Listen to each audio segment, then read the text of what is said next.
You're looking at the real deal now. It's the lowdown with D'Lo Brown, and we are joined today by the superstar, the newest member of the WWE 2K25 DLC pack, the greatest Eurocontinental champion of all time, D'Lo Brown. D'Lo, how are we doing tonight? Derek, I can't tell you how happy I am right now. I was sitting there, and I'll tell you, about 2 hours ago, I was sitting there, and I was like, "Why the hell does my Apple Watch keep dinging?" And it didn't dawn on me to go check Twitter or whatever. And then I realized they dropped my entrance, and those were the continuing dings were people making posts about it. Man, first of all, it looks amazing. Yes. Second of all, I am overwhelmed by the response, and let's keep it going now. Let's go download this damn game tomorrow. You got to download it. You got to make sure that you are choosing D'Lo Brown, talking about WWE 2K25. What a group that you have with you as well. It's Yeah, Mark the Attitude Era Henry, back. Yep. Mark DX. Henry, the New Age Outlaws, Yep. Victoria. Like this is Yes. not it's a star-studded affair. Yeah, I'm just happy to be part of it. And yeah, the group that I'm with, when they told me several months ago that I was going to be in this group, I couldn't even. It was hard for me to even contain or not tell people what was going to happen. But now that it's out, I couldn't have been asked to be involved with a better group of people that I know, friends that I love and adore, and now I'm forever linked with them in this downloadable pack. It's pretty awesome. Future Shock, Future Shock PC channel has a good point. It's been too long to have D'Lo with the correct music, and from looking at your social media, this seems to be the biggest point of contention. You are coming down the ring with that Mhm. music for the first time. What's that like for you? It's awesome. That was one of the points that I had mentioned to them when they had talked about me being in the game. I was like, I have to have Danger at the Door. That's the music I'm most synonymous with. Yes, there's the Nation music, and yes, there's other versions, but the record scratch is what I'm known for, and it's what I feel most comfortable walking to the ring with. So, man, to have it in the game and to know 24 hours from now, people are going to be rocking out, walking down the ring, shaking their head, and going on the quest for the European title. That's pretty badass. For those of you who are joining us, yes, this is the lowdown with D'Lo Brown. If this is your first time here, we stream this every Tuesday night on podcastheatwrestling.com. We've been sharing it on X, knowing that this was coming. We actually didn't know this was dropping tonight until it actually dropped. So thank you, Mhm. WWE Games, for the well-timed entrance of D'Lo's entrance as well. But make sure you hit like, subscribe, turn on notifications. We will be taking your questions, anything you want to know, anything you want to discuss, what we know about WWE 2K25, D'Lo's opportunity to be in it. We will be answering all questions. We're also going to be talking tonight about the Nation of Domination. We're going to continue our conversation we had last month, the evolution of the nation to from the Nation of Domination to just the nation. So get your super chats in right now. Hit like and subscribe and turn on notifications. Also, D'Lo's got a brand new shirt out right now. You better recognize at prowrestlingtees.com/D'Lo Brown. This is your first new piece of merchandise in a long time, and you got a lot of stuff going on, D'Lo. I'm happy that I'm still part of the culture of wrestling, and that the people in wrestling and the fans of wrestling still support me, and this is awesome. So yes, please go visit Pro Wrestling Tees, download WWE 2K. Let's just have some fun, and let's get D'Lo back in front of everybody so everybody can see him. Just make sure you don't ask him to shake his head, because when he Don't shakes his head, unless you're in the supermarket, then I may. okay, well, we're going to leave that one alone for now. Also, your NFL picks came through this week. It looks like you clean sweep, huh? Clean sweep, 4-0. I made sure to stay away from my beloved Bears because that's a an abusive relationship that I choose not to leave. But yes, 4-0 this week. I will have my picks out again. I'll see if I can get them out before Thursday, because unless the Thursday game, I don't know what the Thursday game is right now off the top of my head, but Well, um, I think at this point you might be called in the quarterback, because there's a yeah, lot of quarterbacks in the NFL that are going through that- some pain. it is amazing the amount of soft tissue injuries that are happening to high profile, players out there. And then you see that Joe Burrow's out for 12 weeks. Yeah. they're going to shut him down for the season because I don't believe the Bengals are going to still be in this in 12 weeks to bring a franchise quarterback back. So he's pretty much had 2 games that he's done for the year. And, you get J.J. McCarthy, who's had 2 good starts, and now all of a sudden he's on the shelf for 4 weeks or so. And these are 4 weeks without setbacks, people. Anytime you have an injury, sometimes you can try to come back too fast and it sets you back 2 or 3 weeks. So who knows? I mean, injuries are going to play a big part. They do every year in the NFL. This year, it's rearing its ugly head really early in the season. One of my favorite parts of this show, obviously, is when we talk football along with wrestling. And this Thursday is Dolphins at the Bills. So I don't know if you're going to be picking that game because the Dolphins look like trash and Josh Allen looks like a stud. But that's a free pick right there. Dolphins roll, Dolphins roll, Dolphins roll. Or Bills roll, Bills roll. I was going Dolphins to get rolled. Dolphins get rolled. Dolphins are 11.5-point underdogs, which is crazy at a division game. That's been something like that for a long time. But you think you're looking at your first win this week for the Bears? No. Nope. No chance. Nope. Here's the thing is, it's first year in Ben Johnson's offense, and it's going to take some time to get it right. I don't know. I'm on the fence with my quarterback because I saw some things, and I'm a big body language kind of guy. And if you go back and look where they went for it twice on 3rd and 4th down with quarterback sneaks, and then there was that little interaction on the sideline, and then you see Caleb sit down, and I'm not even going to repeat the words that he mouthed, but that just seems like someone who's not all in on the product right now. And I'll leave it at that. So just so you know, and obviously for entertainment purposes, the Chicago Bears are favored right now.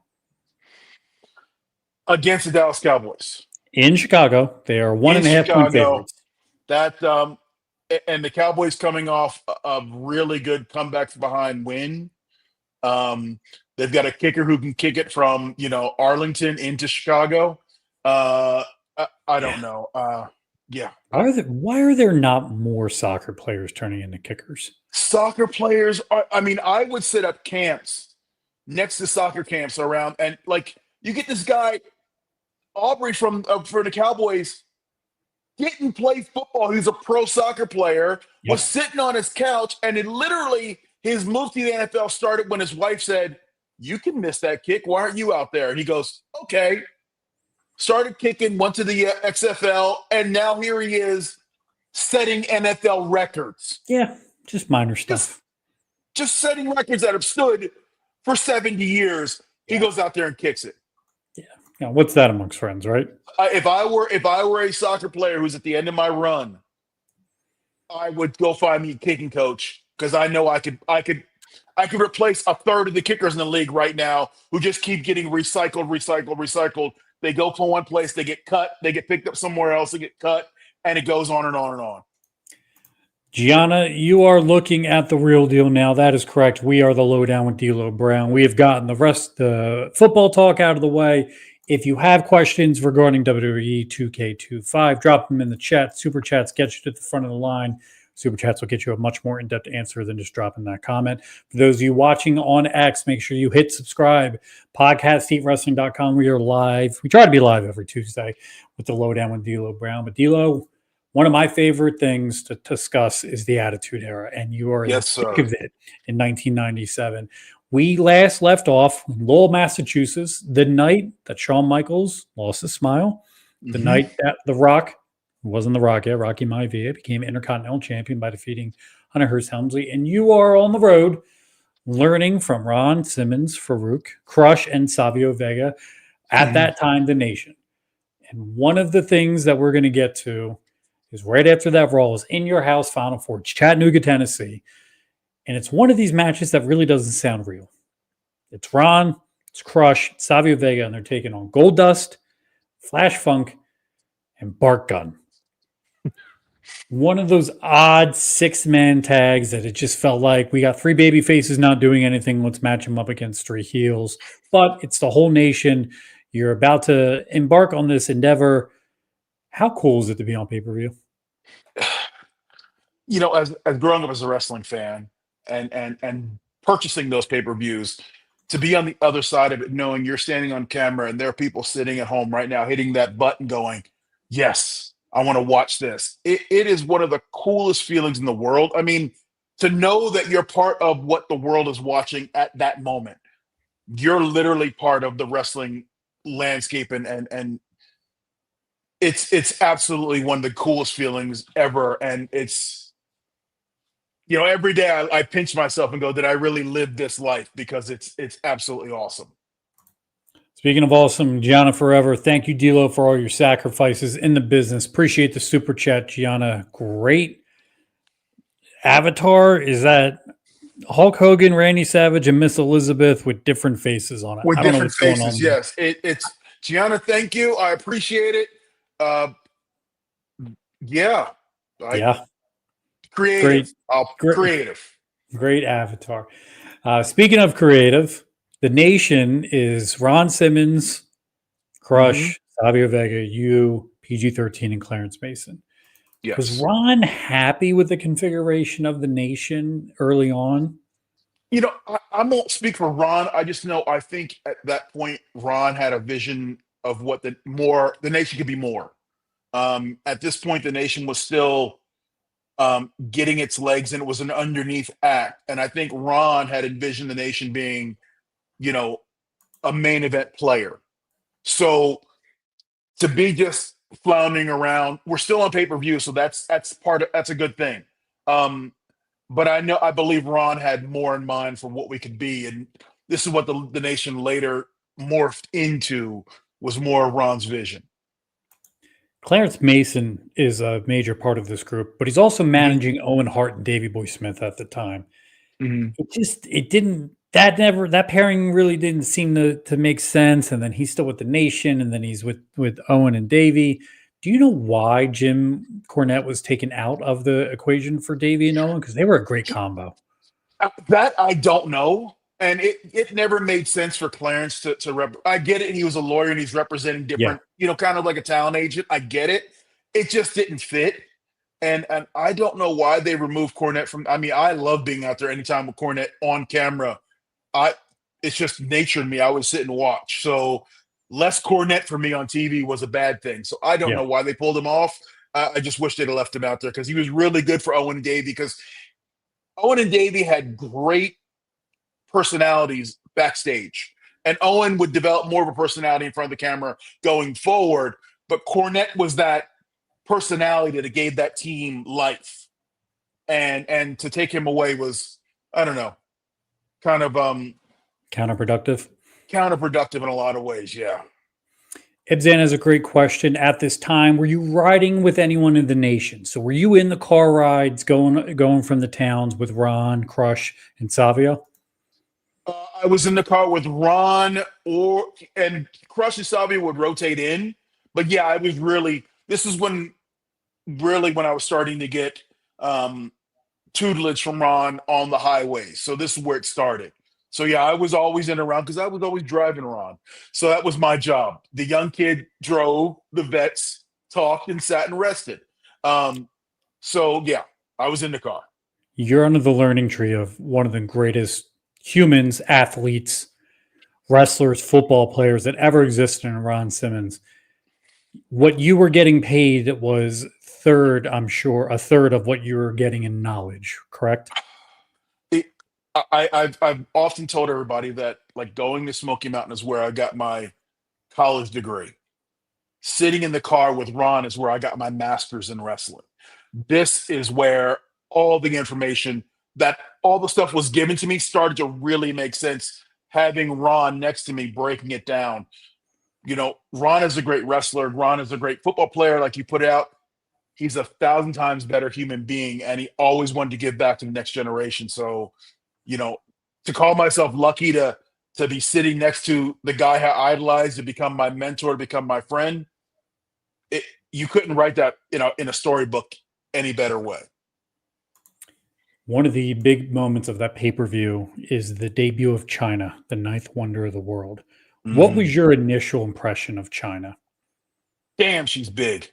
I don't think I'd seen many women at that time of that size that, you know, that had that stunning look that just jumped off the screen. And then you got to know her as a person.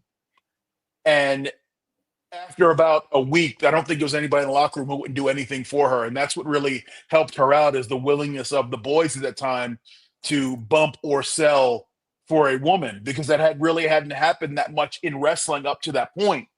And we were all game to do it because we wanted to help her get over, because hell, she's just a great person backstage and this imposing character, you know, in front of the camera. So she was one of a kind, and yeah, one of a kind for sure.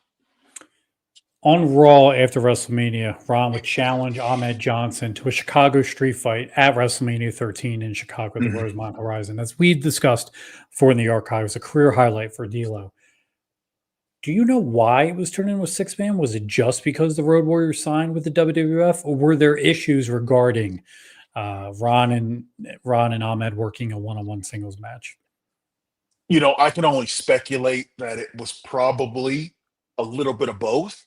I don't think Ron really enjoyed being in the ring with Ahmed. It is what it is. Some guys just don't mesh in the ring.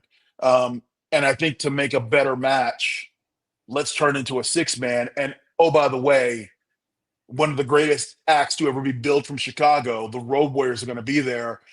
Let's throw them in the mix. And it's you got this faction that's starting to get a ton of heat. And then you've got Ahmed and the Road Warriors. It doesn't get any, and it's in Chicago. It's a picture perfect setup. Yeah, I think it was a combination, a little bit of both. One of the most infamous Raws, as we're talking about the LOD making their return to the WF, is at the Manhattan Center. You're there. It's a split crew because half the crew's on the European tour and the half the crew's got to do TV in America. But the night is most remembered for the ECW invasion. What was the WWF locker room reaction to the ECW wrestlers essentially coming in and taking away their TV time? Kind of shock. Kind of, is this a work or is it shoot? What's going on here? Because we had no clue. We didn't know, and it was like, what's happening here? And then it was, let's sit back and look. And me, as the young kid on the roster, I had no opinion. All I do is sit there and watch and listen to what Ron had to say. So it was big guarded, like, what's going on, and is this part of what we're doing?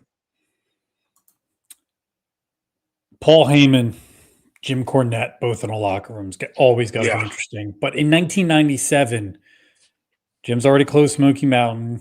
Paul's still alive and about to run his first pay-per-view. You didn't see anything backstage between Paul and Jim, right? No. I think they avoided each other. They didn't orbit in the same trajectory. They were far apart from each other. Speaking of trajectory, great segue without even knowing about it. Ken Shamrock makes his WWF debut on the same show. You got a UFC champion, a hell of a draw, sitting in the front row, and he's about to be introduced to the WWF audience. What's the reaction like with Ken Shamrock now stepping into the locker room? That's huge, because that was a crossover from the UFC when the UFC was still, finding its footsteps. And then to have a guy who's main event at some of their biggest shows, and now he's coming to our world. And at that time, not many people realized that Ken started off as a pro wrestler. Sure. Most people didn't associate him with that. So you had no clue what his wrestling skill was going to be. And then to have him coming in our locker room is this huge credibility coming over. And then to go watch him take to wrestling like a fish jumping in and out of water. You have to ask him, Ken, bro, how did you pick this up so quickly? The WWF 2 weeks later relaunches itself. We are firmly in the Attitude Era when Raw is War takes place. The new set, the new opening music from Marilyn Manson, The Beautiful People. Yeah. This was, in my mind, the launch of the Attitude Era. Yes. Was this something that the WWF desperately needed in your mind to take that next step? Absolutely, because at the time, WCW was finding their foothold, and they were taking over, and the WWF was taking a back seat, and business as usual wasn't cutting it. It was just a rinse and repeat of the same thing for the last 10 or 12 years.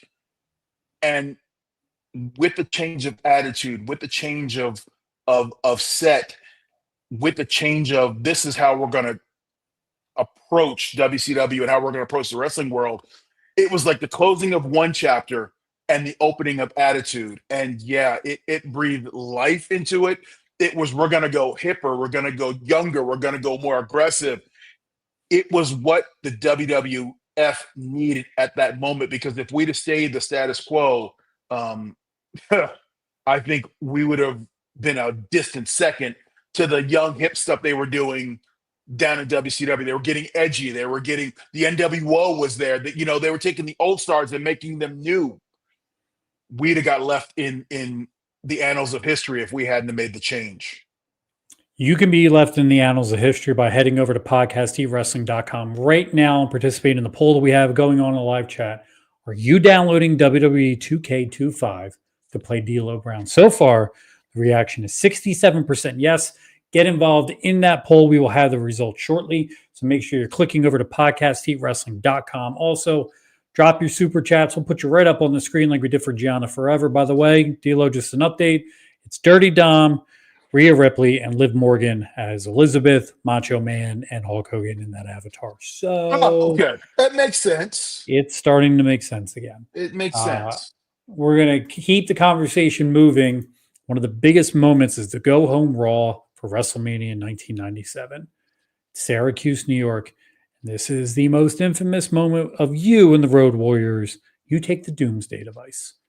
What's it like? How are you pitched it? And how excited are you to get the infamous finish from one of the greatest tag teams in the history of wrestling? How was I pitched it? Dealer, you're going to take the Road Warriors finish. Cool. Then the fan in me goes, I'm going to take the Doomsday device. I'm going to make this the coolest looking bump I possibly can. Because this is an iconic moment for not just me, but it's wrestling. It's the Road Warriors. It's their finish. I'm going to make it look as good as I can. And I want people to talk about this. So yeah, take it. I would have taken it 3 times. I would have taken it in the locker room if they'd asked me to. Did you? No, I didn't, but I didn't volunteer for it. But if they had said, hey, D'Lo, let's practice it back here. Let's go, boys. Pick me up. Let's go. Did you crash pad it beforehand or just know you could take a flip bump? Oh, I knew I could take a bump. That's the easy part. The bumps I know I can and can't take are in here. And when it's pitched, I know exactly what to do. So there's no need to work through that at all. It's you hoist me up, I'll do the rest. Hawk and Animal were appreciative, I would assume. Absolutely. Those, irrelevant of what may have not been said about them as being difficult to work with, they were two of the coolest guys and easiest guys to work with. And if there's something you didn't want to do or couldn't take, they were like, let's go to the next thing. It wasn't take it and we'll get you over. No, it was, how are you with this? Can you handle this? You can take it, bro. Boom, move on. That's the last we'll talk about it. So 2 good guys. The ending of the show was one of the most infamous Attitude Era moments. It's Bret Hart, it's Vince McMahon. They're taking down the cage. Vince goes to interview him after his match with Psycho Sid, and Bret shoves him down, grabs the microphone, and says, "This is bullshit. I'm tired of getting goddamn screwed." This is the ushering of curse words and all this next level Attitude Era. And everyone kind of forgets that it was Bret Hart who's literally the first person to curse on WWF TV like that. Were you still in the building for this? What's the reaction backstage? Is like, oh man, look at what we can get away with now. It was a gasp because we were in the PG area, the under 13 era before that. I mean, this was still Saturday morning cartoons wrestling. And then to have, I don't want to call him the howdy doody of wrestling, but Bret had never done anything like or said anything like that. Yeah. So to all of a sudden drop swear words on TV and it's like, it's Bret saying it. Whoa, we're definitely turning a corner here and going in a different direction. And lo and behold, that was, the first shot in a huge war. And that was Bret launching that shot, shoving Vince down, acknowledging Vince as more than just the color commentator of the company. this all leads into the Mr. McMahon, Steve Austin stuff. It started with Brett and Vince. Vince taking a more frontal assault on who he was and what he was to the company. We covered WrestleMania 13 a lot. We've discussed it a lot here on the Lowdown. Your favorite venue, Chicago, Road Warriors, Pearl River Plunge for the table, all that stuff. What's the moment most from that WrestleMania that stands out to you? Is it the Pearl River Plunge? At WrestleMania 13, Yeah. no, it's probably walking out and realizing I'm standing in Chicago and I'm walking out in an iconic venue. I still call it the Rosemont Horizon. It's the All-State at that point, but I still call it the Rosemont. To walk out in that venue, and I love that venue because, and I've said it 1,000 times, the way that it's configured, it feels like the people are standing so close to you that they can touch you. And it's one of those venues that you feel the emotions of the crowd because of the way it's built. I mean, it's very similar to the ECW Arena in terms of how close it is and Yes. how the boys are. And just walking out, realizing, my apartment is 2 miles away from that building, and I'm walking out at this venue. And then you added everything else. It's the Road Warriors. It's the Doomsday Device. I'm walking with the Nation, and damn it, we're in Chicago. It's pretty badass. Faarooq supposedly suffers a punctured lung and a separated shoulder at Mania, and he's not at Raw the next night. You remember if that was a work? I think it was a work. Okay. I don't remember that being. I don't remember that being. No, because he was on the South African tour 2 weeks later, so it was definitely Yes. a work. So Yeah, as I walked through it in my head, he was on the South African tour. it feels like the Nation Domination fails at WrestleMania. It's a big match. It's what's supposed to be their match, street fight Mhm. rules. They fail. Ahmed Johnson defeats Savio Vega on Raw. We're building to In Your House. It's a gauntlet match. And if Ahmed Johnson wins, the Nation's to disband. Mhm. Back then, normal wrestling, it feels like the babyface is going to overcome the odds and we're going to disband the Nation. Do you know if that was the Mhm. plan at that point? No, I think that was the plan to go from the Nation of Domination to the Nation. So I think that was the chapter change for the Nation. Because right after that, Ron fires half the Nation, gets rid of Clarence Mason, keeps me, and then we start recruiting new talent, Godfather, then The Rock, then Mark Henry. So I think that was just a chapter change of the Nation of Domination. You brought up South Carolina. You're on that tour, and it's your first loop. We say that, by the way, it's a loop, Yep, but it's it's South the loop. Africa tour, and you're working with Flash Funk, Too Cold Scorpio, Road Dog, but at the time it's just Jesse James. Mhm. How cool is it to be wrestling in South Africa against two guys that have done, at that point, pretty much everything in the business? First of all, let's just take it back a step. I'm a kid who's a year removed from being in Puerto Rico wrestling, and now I'm on the other side of the world wrestling for the biggest company, and I happen to be in a ring in South Africa with one of my good friends tearing it up. I don't always want to seem like everything is rosy or great, but here's a guy who should have never made it into that spot in the first place, and now I'm wrestling internationally. I couldn't have been happier, more pleased. They could have just rolled me out there and said, lose in 3 seconds. Don't care. I am wrestling for the largest company in the world, living my childhood dream out, and I'm doing it all over the world. The thing that I always wanted to do. Yeah, it doesn't get any better than that. Were they outdoor shows or indoor shows? They were outdoors. One was in a cricket ballpark that sat 100,000 people. Um, and then there were a couple indoors when we did Cape Town, Johannesburg, Sun City. Sun City was inside. What's the difference between working outdoors in South Africa and working indoors? Um, it's literally the same as anywhere else. It's when you're working outdoors, the sound goes out into the sky, whereas indoors it's an echo chamber and you get the instant response When you're in big ballparks, it is okay. Normally, when you do something, it's instant feedback in your ear. I know if I did something right or wrong. I can hear the crowd. When it's an outdoor show, the sound travels different. So you have to do something, and then it's a 1,000, 2, 1,000. Oh, there it is. Okay, I did it right. So it takes a little getting used to, and your timing is a little different, just because you're listening to the feedback, and it takes a little longer to get to you. So, it wasn't even about. It was summer down. It was the end of summer going into fall down there because it was spring for us. So it was a lot warmer. But once you get out there, it's all the same thing. Speaking of all the same thing, you get a chance to wrestle on TV when you come back from South Africa. It's your first TV match, Shotgun Saturday night.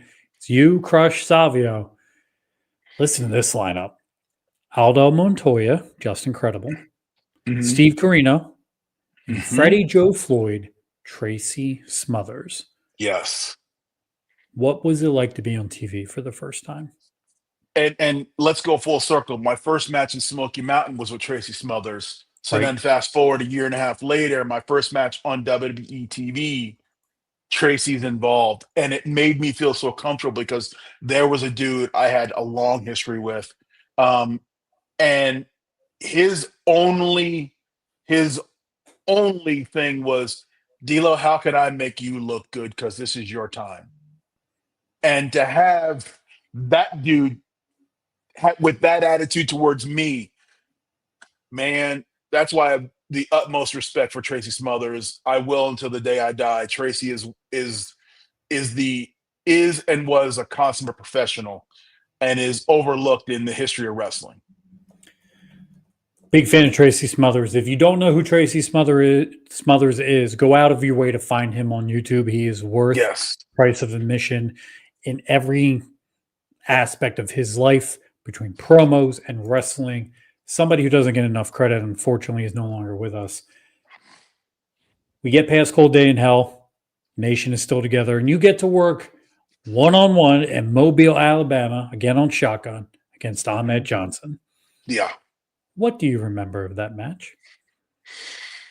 It was just hold on and try to have as much fun as you can. And I have learned a lot about Ahmed from standing ringside, watching him work with various members of the nation. So I had an advantage at that point. And I knew I was just going to bump around a lot. I mean, here's this big jacked up dude, and I'm just going to bump. And my offense is going to be what I can get out of it. And it was try to have the best match you possibly could. And I think we went out there and did it. My rule in wrestling is I don't have to like you as a person or as an individual, but we have to like the match we're going to put together, because that's the only thing that matters. And that was my only goal going into it, was let's have the best match we can. And that's what I think we did. Did you get any advice from Ron or Crush or Savio ahead of time about anything you need to be looking out for? Other than hold on and grin and bear it, pretty much. Just go out there and be you and get back here safely. Evansville, you get back safely because you get your first win in WWF on WWF TV over Bob Holly. Yes. Bob Holly. There's a lot of Bob Holly stories out there. What are your favorite memories of Bob? Bob was, in many cases, the enforcer of the locker room, and he took no backseat to anybody. And if Bob liked you, Bob was going to do anything for you. If Bob was indifferent towards you, he was going to help you out, but you'd have to earn it. And if he didn't like you, everybody knew he didn't like you. I was always good with Bob because there was a point a year and a half earlier. Probably a year and a half earlier. I was in Valparaiso, Indiana, and he split my lip on a kick. And ever since that moment, Bob was always cool with me. And he didn't say sorry. He was just nicer to me in the ring. So I knew he was good with it. And he was saying sorry by not kicking my ass. Have you ever heard the Bob Holly story about I'll just walk in and throw everybody out or kick everybody's ass? Or that was his idea of a battle royal, supposedly? No, I've heard a lot of stories about Bob, but never that one. I'll send that one to you. It's a good one. Please do. Do. I just know that Bob wasn't the one to mess with. That brother could throw hands. I got a Bob Holly story. Please. So he and I are riding in the car one time together, okay? And I think Ron was off this loop, so I jumped in with Bob. And he's driving because Bob's the only one that's allowed to drive, being a former race car driver. And this is legit. He won't let anybody else drive. And we're flying down the highway. I've kind of got my eyes closed, no big deal. And I open my eyes up, and as God is my witness, we are 6 inches off the back end of a semi truck. And I go and I look, and I'm sitting there. I'm like, okay, maybe he's passing or something. He's hanging there for 5 minutes or so. And I go, Bob, what are you doing? And he goes, I'm drafting to save fuel. And I said, Bob, I'll pay the extra gas. Get the hell away from this truck. Just back off. And he was legit drafting on the highway to save fuel. Yeah, Bob Holly. I mean, Mick Foley's cheap, but that seems Even I don't want to draft. I don't want to be near a truck. If I can read the license plate off a truck, I'm too damn close. yeah. Yeah, that's a little too much. Hey, we finished our poll for if you're downloading WWE 2K25 to play D'Lo Brown over at podcastheatwrestling.com on our live stream. 75% said yes. Make sure you are buying D'Lo in the DLC pack. Every time you buy D'Lo, he shakes his head. So, if you want to give him a headache, make sure you download it. Make sure you buy him. Make sure that you are going to hit the sky high and the lowdown with D'Lo Brown at WWE 2K25. We just put a new poll up. If you're part of the live stream on X right now, and I see a lot of you are, head over to podcastheatwrestling.com. Participate in our polls. Get a super chat. We will put you right on the screen when you do so. What was your favorite version of the Nation? First option is Crush, Savio, Faarooq, D'Lo, and PG-13. And then the other option is Faarooq, D'Lo, Kama, The Rock, and Mark. We will have those poll results for you at the end of the episode. We're now getting to one of the biggest moments in Nation history. It's King of the Ring 1997. The Undertaker's world champion, and it's him and Faarooq in the main event. This is a big deal to have Ron in the main event as really the first heel challenger for Taker in his reign. How cool was it to be at ringside for WF main event, and it's Ron in there fighting for the world championship? It was a surreal moment because you're like, the Nation has gotten to a point, and Ron in particular, where he's a credible contender for the world title. And I will go on record, not that he should have beaten Undertaker, but at some point Ron Simmons should have been a WWE world champion. Sorry, my opinion. Like it or not, it's he should have been a world champion at some point. But to be there and feel that atmosphere, this is what Taker is. Not that Taker didn't have a highlight moment, but this is when he's on his he's there. Taker's the dude, and to be out there in that, involved in that, it's one of those career highlight moments you check off. Like, yeah, check, done. This is pretty awesome. Are you backstage while Faarooq and Taker putting the match together? Yes. Oh, I always made sure I was near Ron when he was putting the stuff together. Yes. What's that like to hear them go through that?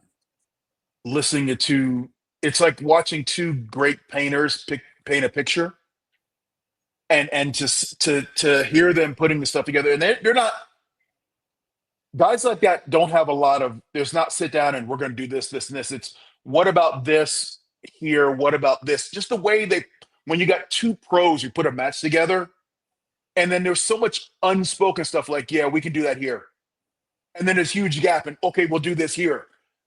And to go out there and then to see it play out, and then to have the vantage point of coming backstage again and hearing the post-match breakdown between the two of, yeah, we cut this out because we didn't need it, because not to go too inside baseball, but damn.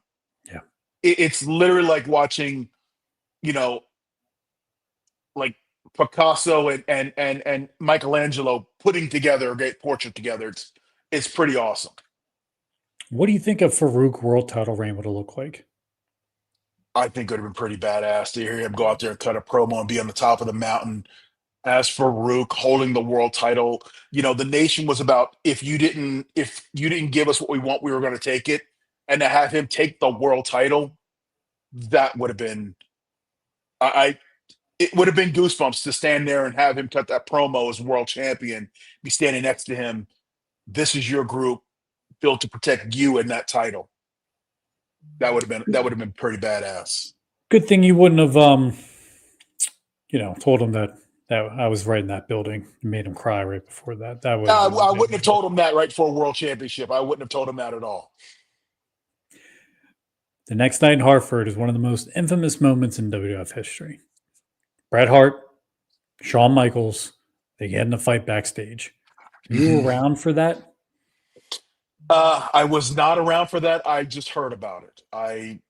Those separate locker rooms, and that wasn't something I was even part of or wanted to get near because that didn't concern me. What's the buzz in the locker room though when those two fight? Oh hell! This is that's it. Is I don't know what's going to happen, but something's got to give because that's the unstoppable force and the immovable object, and they're legit going at it. All hell is the only thing you can say. What happens in the ring that night is actually very interesting as well. Faarooq is taking on Ahmed Johnson again, but this time Crush and Savio Vega. Their interference backfires, and Faarooq on the second night in a row loses to Ahmed Johnson. Mm-hmm. Now, this is going to be the time for the nation to come to grips with some shifting gears. When that takes place, are you worried about what the next evolution of the nation's going to be, or were you secure in your spot? I had no clue what was happening at this point. I knew that the nation was going to disband, and I knew I was going to stay in it, but I didn't know my role was going to increase. I was still a bow tie guy and an occasional wrestler at this point. So when I knew they were getting rid of Clarence and PG-13, I'm like, well, I'm also an ancillary piece of this as well. Are they going to get rid of me? But that's when, it was, I believe it was Ron who said, I want this young man with me and he's going to be part of what we're going to do. So that was just the reaction I had in that ring that night was legit of when he's got it down to me and Clarence and he's talking and he tells Clarence to get the step in. That reaction on my face was legit. There's no acting in that. It's real. It's real relief. It's real feelings. It's real emotion. Did you have any idea that this would be the end of Clarence Mason in the World Wrestling Federation? No, not one bit. I thought Clarence would move to something else, and like he had done before, manage Owen and Owen and Davey, or he would do something else. I did not know that this, him. I thought PG-13 were gone. I knew that, but I had no clue that Clarence was gone as well. Were there issues with PG-13 backstage? Yeah, because they were top guys in Memphis, and they carried that top guy mentality up to the larger locker room, and that didn't work. And not to say they were the nicest people in Memphis, but I think they rubbed a lot of the current guys who had gone through Memphis the wrong way. So when you're not an underneath guy and you have to listen to what they're saying, and now you're a top guy in the largest company, it's a little bit of a different kind of a shift there. Were Crush and Savio excited to go on their own path as the Crush was about to form the cycle of apocalypses? I think that was the DOA, and Savio was about to form Los Boricuas. Easy for me to say. Were they excited to kind of branch out and do their thing at that point? Yeah, because they were now given their own stable to try to be they were going to be the focal point of each stable, which they had never really been the focal point at that point in their careers. And this was an opportunity for them to be a leader of their group. And then this set off the whole gang wars. So they knew they would be in and around the main events with the nation. They would be in and around the top, part of the card. So it's an opportunity to go out there and get ourselves over and our groups over to prove we're a viable act as well. For those of you who have joined us on D'Lo's Twitter and Podcast Heat's Twitter, head over to podcastheatwrestling.com for the live chat. You want to get involved in our poll right now. What was your favorite version of the nation? Was it Crush, Savio, Faarooq, D'Lo, and PG-13, or was it Faarooq, D'Lo, Kama, later on The Rock and Mark Henry? Have your voice heard here on the Lowdown. Super Chats will get you to the front of the line. We are here and talking about the Nation of Domination. This is a great question. Ibzan, Do you still have the suit and hat when you're in the Nation? Do you have the bow tie too? I have the gold hat, and then the gold. It was a scarf, for lack of a better term. I have those put away with a lot of the stuff that I am going to give to my children. So it's put away. I still have the black one with the red, yellow, and green on it. Um, I have my First Nation gear, and I have the gear that I won the Eurocontinental title in. So those are put away. For anyone who can't see, over D'Lo's left shoulder is the GHC tag team titles and the Hmm. European title up on that mantle. So we're going to talk one day about the GHC and Noah and All Japan and all that fun stuff. But yep, that is the actual title belts over D'Lo's shoulder up on the mantle. Where else would they be? The night that it all goes down, the formation or transition from the Nation of Domination to just the Nation Hmm. introduces a guy who had been in the WWF well before that. But the rumor was that he was supposed to come back as Papa Shango, and he has confirmed Yes. this. Charles Wright, the Godfather, is reintroduced as Kama Mustafa. Was this your Hmm. first time meeting Charles? Yes. Other than a little bit backstage, but like nothing really. But that night was crazy because he had came in and the King had painted the Papa Shango look on him, and he was walking around with the Papa Shango look. And then next thing you know, he goes in the office with Vince, shows him the look, and then 20 minutes later, he's a member of the Nation, and we're going to go out there and do this. And yeah, he said even his recanting of the story is he had come there that day with the express thought of being Papa Shango again, and he was going to have a match with the Undertaker, and he was going to beat Undertaker that night as Papa Shango, but instead he's Kama and he's a member of the Nation, which I think was a much better fit than bringing back Papa Shango. For those of you who don't understand how TV wrestling works, that happens more often than you think, by the way. Oh God, yes. All the There. time, what you think is going to happen and what you're brought to TV for can change seven Mhm. times by the time TV starts. But just the It idea. can change after TV starts. I Yep. have seen things change. Let's say there's 12 segments in a show, and a segment is a match and whatever. I have seen segment 11 change when segment 3 is in the ring. Like literally be rewritten as the show is playing to the world. So when they say in wrestling, nothing happens until after you walk back from the ring, it is the truest statement in the world. Um, when I made my return in 2008, there were 5 different finishes for Santino Marella and I. Everything from me, winning the Intercontinental title on day one back to Santino pinning me to everything. And nothing was written in stone until after it was done. That night, it's Kama and Faarooq against The Undertaker and Ahmed Johnson in the main event. Mm-hmm. Do you know at this point that Ahmed's turning heel and joining the Nation? Yes. What's the reaction from you and Ron? Uh, Once again, I'm so young, I don't have a reaction. I have Ron's reaction, and Ron wasn't happy. Um, Thus leading to, I think Ahmed was jumped out the next night on Raw. So he's the shortest member of the Nation. He was in literally 24 hours. Yeah, we'll get to that part on another episode, but he does not last long in the Nation. But the goal is that Ahmed is supposed to be the next top heel for Taker. Yes. He's beaten Faarooq. It's him and Ahmed have this weird connection, and then all of a sudden we get to the end of the main event. Kama beats Undertaker, which we can't undersell enough. Undertaker is the world champion, Yes. does not lose on TV Hmm. ever. And here's Kama on his first night within an hour of being back, pins the Undertaker clean. No interference, no nothing. The turn comes after, but Kama pins Taker. The Hmm. Nation reformation, as I call it, wasn't just a reshuffling of a mid card heel group. This was supposed to be a big deal. This was the announcing to the world that the Nation is legit. And our top 2 guys, either one of our top 2 guys, could beat the world champion.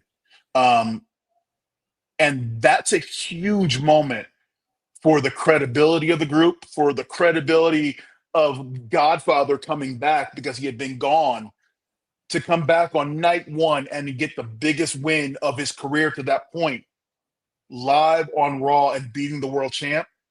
And the world champ just happens to be Undertaker. Yeah.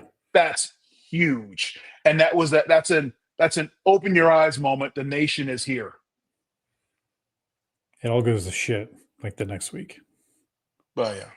Was it Ahmed?